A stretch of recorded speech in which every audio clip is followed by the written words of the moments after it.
ஓம் சரவணபவ. வேலும் மயிலும் சேவலும் துணை. என் பிள்ளையே, உன்னுடைய அடுத்த பயணம் குறித்த ஒரு குழப்பம் உன் மனதில்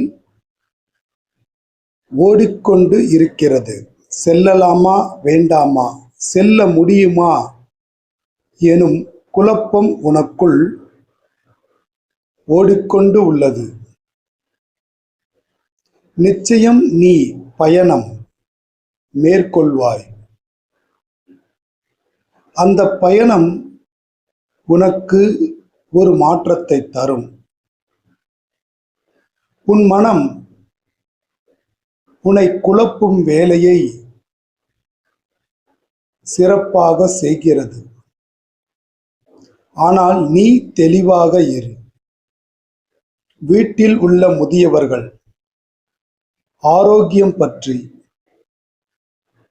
கவலை வேண்டாம். அவர்கள் ஆரோக்கியமாக இருப்பார்கள். உன் வேண்டுதல்கள் நிறைவேறும். மகிழ்ச்சியான செய்திகள் நீங்கள் பகிர்வீர்கள்.